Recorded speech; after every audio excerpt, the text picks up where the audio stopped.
Vamos a orar para dar inicio a esta parte del capítulo que hemos venido estudiando del libro Las Doctrinas de la Gracia, bien conocidas también como los cánones de Dort o los 5 puntos del calvinismo. Vamos a orar, mis hermanos.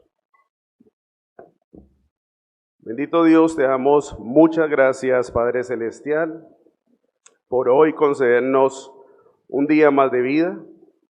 Extiende, Señor, tu bendita misericordia y hoy, Señor, has convocado a tu pueblo a meditar, a glorificar, a escuchar tu maravillosa voz por medio de tu palabra. Háblanos, Señor, a nuestras vidas por medio de estos medios de gracia y prepara nuestros corazones para el santo día que apartaste, Señor, para todos nosotros y para ti. Señor, tú eres digno de toda la alabanza, de toda la gloria. Hoy coloca en nuestros corazones un deseo genuino, sensibilidad, tu Santo Espíritu para oír tu voz. No solamente hacernos oidores, sino hacedores de tu palabra. Guía y guarda, Señor, mi corazón en esta enseñanza, como la vida de mis hermanos y aquellos que vienen en camino, Señor, tráelos con bien. Te glorificamos y alabamos tu santo nombre. Amén. Bueno, mis hermanos, nosotros venimos estudiando el libro de las Doctrinas de la Gracia. Y es importante, mis hermanos, estas doctrinas porque nos permiten tener fundamentos sólidos en nuestra fe. Ahora, hace 8 días veíamos lo que es la justificación. De pronto hay algún hermano que recuerde qué es la justificación. Con buena voz, que nos pueda, en unas palabras sencillas, decir qué es la justificación.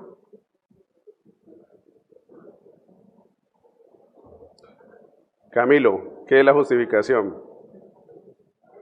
Amén.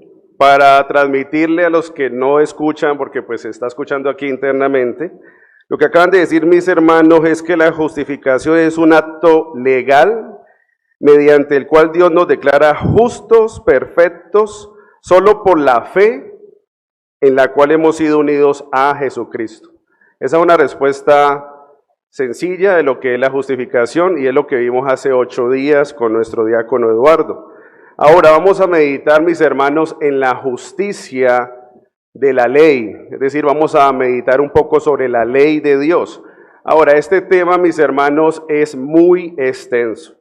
Hablar de la ley de Dios podríamos tomarnos un periodo de varios sermones, por lo cual voy a tratar de condensar una respuesta también como la que acabamos de definir de la justificación.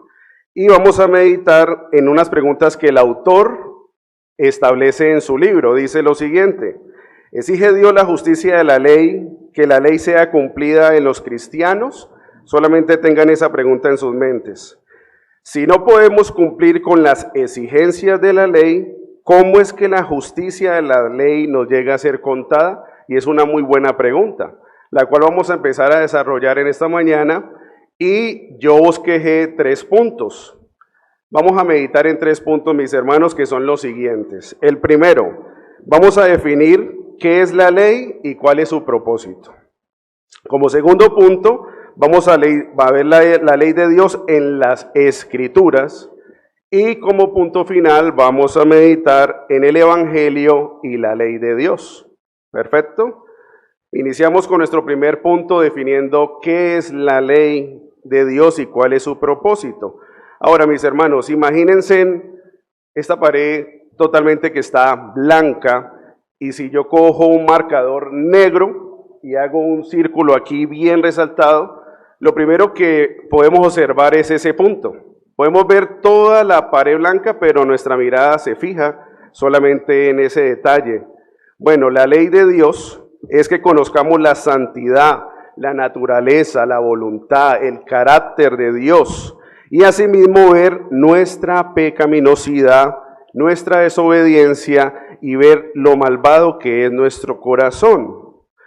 Por tanto, eso que genera una necesidad de un Salvador. La ley nos enseña y nos exhorta a vivir una vida digna de nuestro Señor Jesucristo. Y eso lo vemos en la Santa Escritura en Romanos 3:20. Dice, por tanto, nadie será justificado en presencia de Dios por hacer las obras que exige la ley. Más bien, mediante la ley, cobramos conciencia del pecado. Es decir, la ley es nuestra guía, nuestro ayo, como lo cita la Reina Valera. Es la que nos evidencia el carácter de Dios, pero también nos muestra nuestro estado de pecado. ¿Estamos bien hasta ahí? Ahora, la ley de Dios, como está contenida en la Escritura, es un medio principal de cómo Dios revela que el pecado es pecado y que el pecador es culpable. Ahora, cuando abrimos las Santas Escrituras, aparte de ver mandamientos, exhortaciones, nosotros vemos que tiene un propósito principal y es, ustedes no pueden vivir de esta manera como lo demanda la misma ley. Existe una idea de que el propósito de la ley es enseñarnos a ser buenos. Y mis hermanos, quiero que presten mucha atención porque se puede malinterpretar lo que estoy diciendo. El enfoque de la ley, aunque es cierto que nos muestra los mandamientos de Dios, pero bien sabemos nosotros que después de la caída de Adán, ninguno de nosotros puede vivirla perfectamente. Así que el propósito principal es convencernos de que somos pecadores y que tenemos una necesidad de Cristo, de salvación. Ahora, veamos algunos versículos para sustentar lo que acabo de decir. Dice Gálatas 3:24. De manera que la ley ha venido a ser nuestra guía, nuestro ayo, para conducirnos a Cristo a fin de que seamos justificados por la fe. Nadie puede obedecer perfectamente todos los mandamientos, no importa si son muchos o son pocos. Ahora, mis hermanos, el libro de Eclesiastés 7:20 dice, ciertamente no hay hombre justo en la tierra que haga el bien y que nunca peque. Estas son verdades, mis hermanos, que nos permite, si somos honestos, y ruego al Señor que así sea, de ver que somos incapaces, por obras, por méritos humanos, poder ganarnos la salvación. Ahora, Romanos 3:23, versículo que todos memorizamos, por cuanto todos pecaron, no alcanzaron la gloria del Señor. Y así hay innumerables versículos que podemos ver cómo la palabra de Dios y su ley nos muestra esa incapacidad y nuestro estado de pecado. De hecho, nadie, ni siquiera una sola persona puede obedecer perfectamente la ley de Dios. Romanos 7:7, entonces, sale una pregunta que le hacen al apóstol Pablo. Dice, ¿qué diremos entonces? ¿Es pecado la ley? De ningún modo, al contrario. Yo no hubiera llegado a conocer el pecado si no hubiera sido por medio de la ley, porque no hubiera sabido lo que es codicia, si la ley no me hubiera dicho, no codiciarás. Entonces mire la importancia de lo que tiene la ley del Señor. Después del pecado de Adán, la demanda es absoluta y continúa. Mis hermanos, el hecho de que Dios por gracia nos haya permitido la salvación y nos haya dado ese don de la fe, de la gracia, de creer y ser justificados, no quiere decir que la ley terminó su propósito. Sigue esa demanda a las personas y sigue evidenciando su estado caído. Por eso cuando nosotros tenemos la oportunidad de evangelizar, lo que vamos es a la ley de Dios, a mostrarle a esas personas que con su declaración dice yo soy bueno, yo no he hecho nada malo, yo no he matado, la ley de Dios lo que nos evidencia es que estamos totalmente equivocados. Ahora, nuestra única esperanza se encuentra en la provisión del Señor Jesucristo. Es decir, en Génesis 3:15, iniciando la escritura, nosotros vemos la promesa de un Salvador. El protoevangelio, la simiente, el Salvador. ¿Algún hermano que me ayude leyendo Romanos 5, del 12 a 21, con fuerte voz? Le agradecería mucho. Romanos 5, 12, 21. Amén. Entonces, mis hermanos, en resumen, Cristo como hombre vivió una vida perfecta, rindió perfecta obediencia y cumple ese pacto que le demandaron a nuestros padres. Recuerde que cuando nos devolvemos a Génesis, la manera que Dios se relaciona con el hombre es por medio de pactos. Hay una demanda de obediencia y si no se obedece, pues hay una demanda de muerte. Es la manera en que Dios se ha comunicado con el hombre, por medio de una relación de pactos. Pero ese pacto tiene esas instrucciones, tiene ley, tiene mandamientos, pero también tiene consecuencias. Ahora, cuando nosotros vamos a Génesis, vemos si comes, mueres, y cuál era lo contrario, si no hubiera comido viviría, pero pues lamentablemente el hombre decidió desobedecer a Dios. Y eso trajo esa consecuencia que perdura hasta el día de hoy. Aquellas personas que venimos de Adán y Eva, nacemos con este estado de pecado, apartado de Dios. Ahora, mis hermanos, ese es nuestro primer punto. Vamos a nuestro segundo punto. Dice, la ley de Dios como escritura. Y aquí es importante, mis hermanos, a manera de conocimiento, cómo la ley de Dios la podemos ver en las Santas Escrituras. Primero, la ley de Dios también se puede hablar como la palabra escrita completa. Todo el consejo de Dios. Ahora, podemos hablar también de esos primeros 5 libros. El Pentateuco, cuando decimos la ley de Moisés. Y dentro de esos 5 libros del Pentateuco podemos ver la ley moral de Dios, que es los 10 mandamientos. ¿Me explico? Entonces, cuando nosotros estamos viendo en la Escritura que dice la ley de Moisés y la ley de Dios, poder identificar a qué se refiere según el contexto. Es importante para nosotros poder tener claridad cuando se da el uso de esta palabra. Ahora, en el hebreo la palabra ley significa Torah, que en nuestra traducción son las instrucciones o los mandamientos. Entonces, cuando hablamos de la ley de Dios, mis hermanos, recordemos lo que hemos desarrollado en el primer punto. ¿Cuál es su propósito? Desde el Antiguo y Nuevo Testamento siempre ha sido el mismo propósito. Mostrar el carácter de Dios, pero al mismo tiempo mostrar nuestro estado y necesidad de un Salvador. Ahora, en Éxodo 24:12 dice el Señor, y el Señor le dijo a Moisés, sube hasta mí al monte y espera allí, y te daré las tablas de piedra con la ley y los mandamientos, que he escrito ¿para qué? Para instrucción de ellos. Y en Éxodo 31:18 dice, cuando el Señor terminó de hablar con Moisés sobre el monte de Sinaí, le dio las 2 tablas del testimonio, tablas de piedra escritas por el dedo de Dios. Así que, mis hermanos, es la palabra de Dios escrita por su propia mano. Pero vemos el Salmo 14, cómo el hombre en su pecado, en su estado caído, dice, no hay Dios, en su necedad no reconoce la autoridad y la suficiencia de las Escrituras. Y ese es un punto muy importante, mis hermanos, que cuando nosotros no vemos la suficiencia de la Escritura, pues empezamos a tambalear en muchas de las áreas. Si la palabra de Dios no es suficiente, pues ¿cuál es nuestra confianza? Ahora voy a citar la confesión de fe en el capítulo de la ley. Dice, de la ley de Dios, Dios le dio a Adán una ley. Escuchen, mis hermanos, como un pacto de obras. Y lo dotó con el poder y la capacidad para guardarla.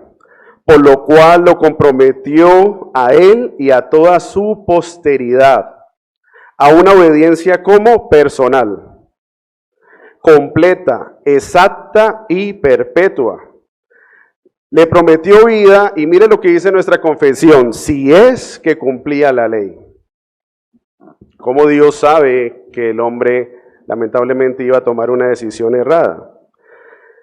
Le prometió la vida si es que cumplía la ley y le advirtió y le amenazó con la muerte si la quebrantaba. Ahora, después de la caída de Adán, esta ley continuó siendo la regla perfecta de rectitud y como tal fue dada por Dios en el monte de Sinaí en 10 mandamientos y escrita en 2 tablas.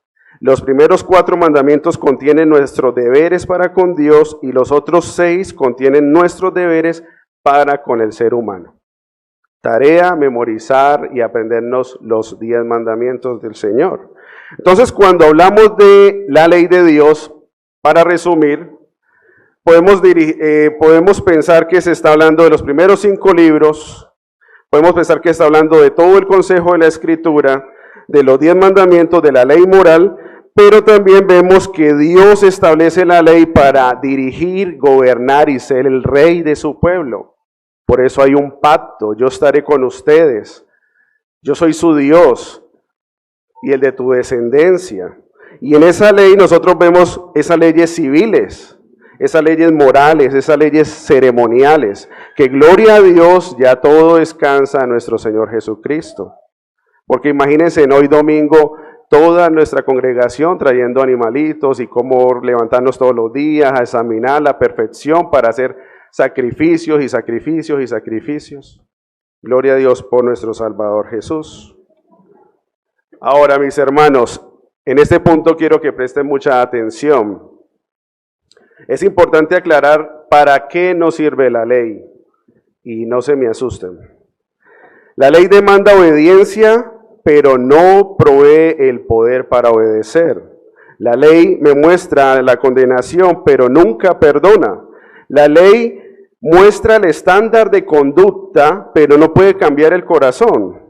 Ahora, esa confusión es cuando entendemos mal que la ley nos apunta hacia Cristo. De hecho, Pablo lo dice en Gálatas 2:6, dice: sin embargo, sabiendo que el hombre no es justificado por las obras de la ley, sino mediante la fe en Cristo, también nosotros hemos creído en Cristo Jesús para que seamos justificados por la fe en Cristo y no por las obras de la ley. Puesto que por las obras de la ley nadie será justificado.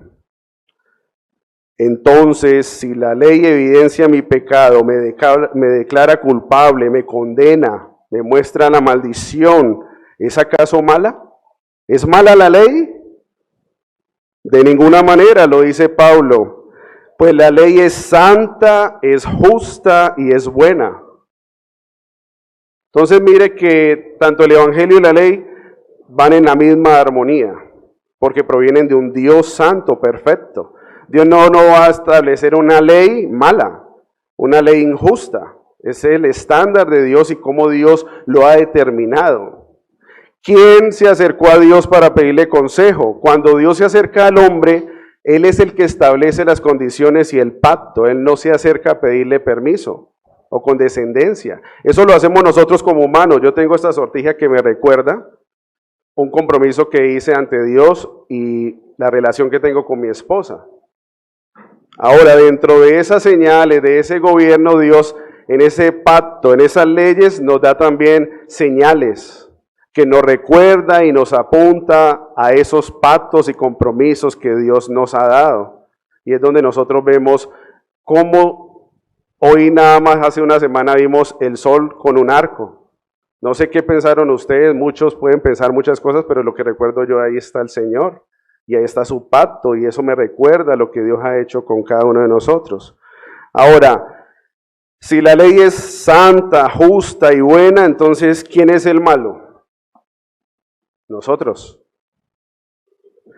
Pero bienaventurados aquellos, porque aquí esto va para aquella persona que ha sido redimida, justificada por el Señor. Dice, cuán bienaventurados son los de camino perfecto, los que andan en la ley del Señor. Cuán bienaventurados son los que guardan sus testimonios y con el corazón lo buscan. No cometen iniquidad, sino que andan en sus caminos. Pues tú has ordenado tus preceptos para que guardemos con diligencia. ¿Eso quién lo vive? Un creyente. Un creyente es el que se goza, anhela, pero una persona sin el Espíritu Santo es incapaz de poder vivir eso. Pues todos en cierta manera tenemos que un fariseo en nuestro corazón. ¿Por qué tenemos un fariseo? Porque muchas veces queremos flexibilizar la ley. Dios es claro en su palabra, Dios nos dice claramente su propósito y nosotros queremos minimizar, flexibilizar, cambiar o simplemente ignorar. Y eso es ese fue el juicio que hizo Dios con los fariseos. ¿Qué pasó con los fariseos?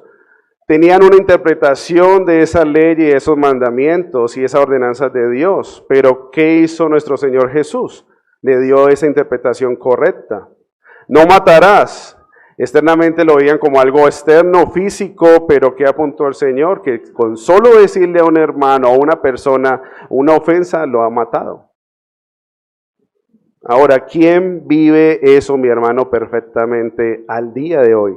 ¿Quién ha llegado acá con el cumplimiento total de toda la ley y los mandamientos del Señor? Ninguno de nosotros.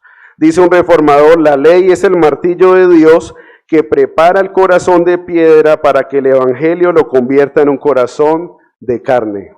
Y esa es una expresión maravillosa.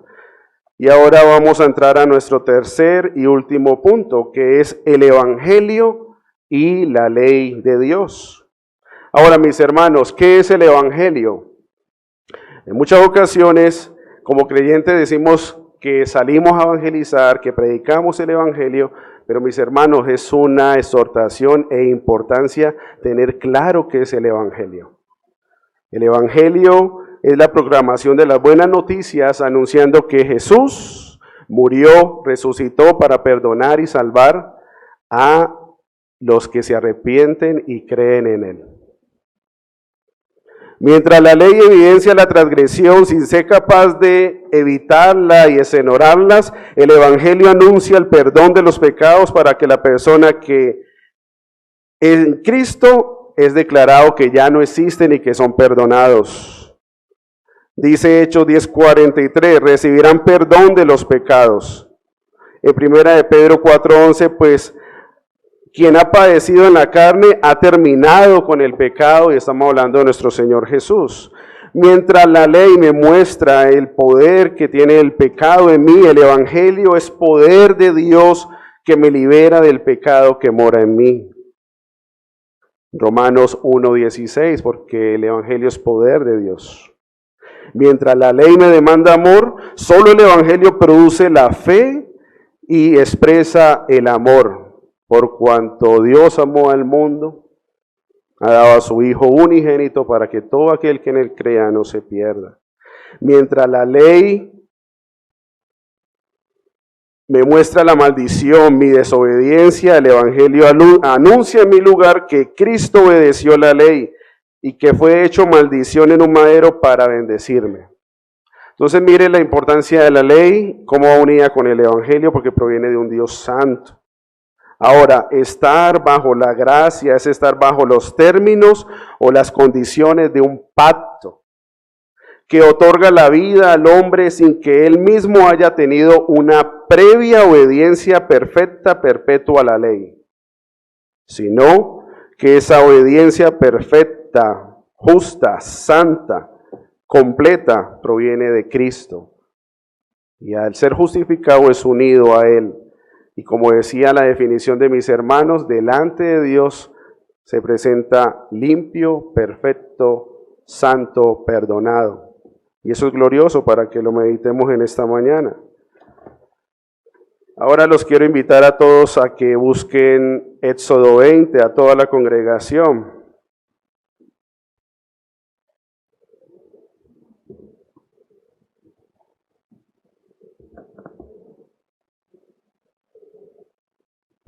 Y antes de que leamos los 10 mandamientos, en la misma confesión de fe vemos la siguiente declaración. Aun cuando los verdaderos creyentes no están bajo la ley como pacto de obras, para ser justificados o condenados por ella, sin embargo, es de gran utilidad para ellos como también para otros, pues la ley, como regla de fe, les informa acerca de la voluntad y su deber, y les dirige y les obliga a caminar de acuerdo con ella. Les muestra también las contaminaciones pecaminosas de su naturaleza, de sus corazones y de sus vidas, de manera que examinándose mediante la ley lleguen a una más completa convicción de humillación por el pecado y al aborrecimiento del mismo, mis hermanos, al aborrecimiento del mismo. Si hoy como creyentes vive una vida moral permeada todavía por el pecado y te presentas delante de Dios como si nada, inclusive ese es uno de los títulos que vemos en la parte de atrás de los boletines, es un miserable. La ley moral es igualmente de utilidad a los regenerados para restringir ¿qué? Sus corrupciones, ya que prohíbe el pecado y sus amenazas. Sirve para mostrarles lo que aún merecen sus pecados y sus aflicciones que les pueden esperar en la vida. Es decir, mis hermanos, no somos libres de las consecuencias del pecado si aún como creyente consideramos en nuestra vida seguir viviendo en pecado. En otras palabras, van a venir consecuencias. Aún como creyente, si decides ir en contra de Dios, van a venir consecuencias. No para condenación, pero si eres hijo, pues va a venir disciplina, va a venir corrección y va a doler en algunos casos. Entonces no quiere decir que yo tomo la decisión ahora porque estoy en la gracia de vivir como quiera. Eso no enseña la palabra de Dios, no enseña la ley de Dios. Ahora, mis hermanos, a una sola voz vamos a recordar los 10 mandamientos. Dice en Éxodo 20, y habló Dios todas estas palabras diciendo, si me pueden seguir, lo hacemos. Yo soy Jehová tu Dios, que te saqué de la tierra de Egipto, de casa de servidumbre. No tendrás dioses ajenos delante de mí. No te harás imagen ni ninguna semejanza de lo que esté arriba en el cielo, ni abajo en la tierra, ni en las aguas debajo de la tierra. No te inclinarás a ella ni las honrarás, porque yo soy Jehová tu Dios, fuerte, celoso, que visito la maldad de los padres sobre los hijos hasta la tercera y cuarta generación de los que me aborrecen, y hago misericordia a millares, a los que me aman y guardan mis mandamientos.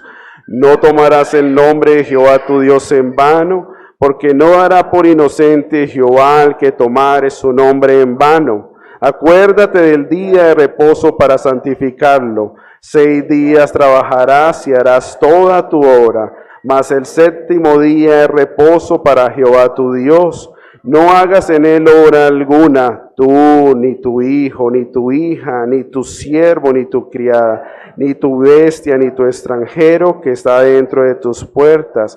Porque en 6 días hizo Jehová los cielos y la tierra, el mar y todas las cosas que en ellos hay, y reposó en el 7º día. Por tanto, Jehová bendijo el día de reposo y lo santificó. Honra a tu padre y a tu madre para que tus días se alarguen en la tierra que Jehová tu Dios te da. No matarás, no cometerás adulterio, no hurtarás. No hablarás contra tu prójimo falso testimonio, no codiciarás la casa de tu prójimo, no codiciarás la mujer de tu prójimo, ni su siervo, ni su criada, ni su buey, ni su asno, ni cosa alguna de tu prójimo. Amén. Vamos a orar. Amado Dios, te damos muchas gracias por concedernos este día, este tiempo. Señor, ayúdanos a meditar en tu santa palabra, en tu santa ley, que es buena, es justa, y nos provee, Señor, un espejo para poder ver nuestro estado, pero al mismo tiempo nos revela la grandeza y el carácter de un Dios todopoderoso. Nos lanza a Cristo. Y yo te ruego en esta mañana que esos corazones de piedra, Señor, sean ablandados, Señor, por tu poder, porque eres el único que tiene el poder de cambiar, de convencer, de animar, de restaurar. Señor, no hay nada imposible para ti y en eso descansamos, bendito Dios. Señor, de antemano te pido perdón si he hecho algo no conforme a tu palabra, lo hago públicamente delante de mis hermanos. Y te ruego, Señor, que sigan orando por cada uno de los siervos que se paran aquí. Seguimos siendo hombres, pero tú eres digno, tú eres perfecto, y es por eso que confiamos en la suficiencia de tu palabra. Señor, guarda nuestro corazón del orgullo y prepara este corazón de cada uno para la liturgia y este maravilloso día. Hoy tenemos cena, hoy recordamos una vez más esa obra maravillosa de salvación y ese pacto que hiciste con nosotros y que pronto estaremos contigo cenando y recordando por toda la eternidad. Te damos toda la alabanza, bendito Dios. Amén y amén.